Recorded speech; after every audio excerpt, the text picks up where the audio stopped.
जय हिंद।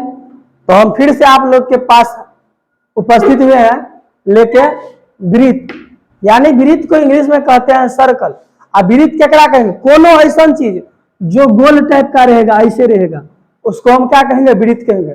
इंग्लिश में क्या कहेंगे? तो सर्कल कहेंगे। जैसे हम एगो ऐसे बना दिया तो क्या हो गया? ये सर्कल हो गया या वृत्त हो गया। और रोटी पापा के पैसा गोल गोल, तो गोल गोल का मतलब राउंड राउंड जो हुआ, इंग्लिश में राउंड राउंड के, तो जो भी राउंड ऐसा रहेगा वो क्या होगा? सर्कल होगा। क्या होगा? सर्कल। मतलब जो भी ऐसी आकृति होगी, मम्मी की रोटी ऐसे रहेगी तो राउंड रहेगी, तो ये मतलब इस प्रकार से रहेगा, इसको हम सर्कल कहेंगे, यानी कि वृत्त कहेंगे। अब वृत्त, तो ये वृत्त क्या भी बोलेगा कोई? तो वृत्त ढाई से इस प्रकार से है, वृत्त बना लेना है। अब वृत्त बन गया। वृत्त के जस्ट बाद होता है त्रिज्या। अब लड़की लोग ने नथिया लगाती है, नथिया लगाती कि नहीं एक साइड में, तो उसी प्रकार से जैसे थुथुन हुआ, मान लीजिए, अरे छोटा, अब जैसे कि थुथुन हुआ, ऐसे थुथुन हुआ, थुथुन में क्या हुआ गया? तो यहाँ पर बिंदिया लगा के इनमें नथिया लगा दीजिए, तो थुथुन हुआ गोल का, इनमें नथिया लगा दिए। तो गांव घर के भाषा में इसको नथिया कहते हैं। गांव घर के भाषा में कथी कहते हैं? नथिया। अब यहाँ गणित में भाषा में लगा दी तो रेडियस कहेंगे, यानी कि त्रिज्या कहेंगे। क्या कहेंगे? त्रिज्या। तो गणित की भाषा में नथिया को क्या कहते हैं? त्रिज्या कहते हैं। गणित की भाषा में त्रिज्या को क्या कहते हैं? नथिया को क्या कहते हैं? त्रिज्या कहते हैं। तो यहाँ पर देख रहे नथिया जो है एक चेहरा में, ये क्या कहला है? त्रिज्या कहला है। और त्रिज्या को हम इंग्लिश में रेडियस कहते हैं। इसको सूचित करेंगे कथी से? तो आर से। तभी हो गया। उसके बाद है व्यास। अब व्यास केकरा कहते हैं?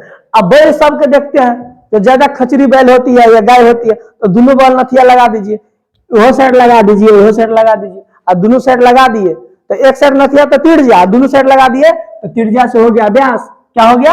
व्यास। माने एक साइड लगाए नथिया तो हो गया त्रिज्या, और दोनों साइड खींच दिए तो हो गया व्यास। अब खच्चर गाय रहेगा तो नथना पड़ना जरूरी है, तो इसी प्रकार से दोनों बैल नथिया लगा दिए, क्या हो गया? व्यास। अब उसी व्यास को देख लीजिए, वहां पर फोटो में क्लियर दिख रहा है। अब उसी व्यास को जो है डायमीटर कहते हैं इंग्लिश में। तो इंग्लिश में क्या कहते हैं? डायमीटर। तो चलिए डायमीटर भी ठीक है। ओकरा बाद है केंद्र। केंद्र, अब बिंदिया नहीं लगाती है महिला लोग, बिंदिया लगाए कि नहीं? वो तो ऊपर में लगाना चाहिए था, वो 3 नंबर 4 नंबर में आकर लिख दिए, पहले होना चाहिए। तो बिंदिया जो लगाते, बिंदिया यहाँ पर छोटका वाला टिकली कहता है गाँव घर में, तो बिंदिया लगा, उसको हम केंद्र कहते हैं। इंग्लिश में क्या कहेंगे? जो अंग्रेजी सब रहेगी ओकरा सेंटर कहेगी। तो सेंटर माने केंद्र, तो वो भी हो गया।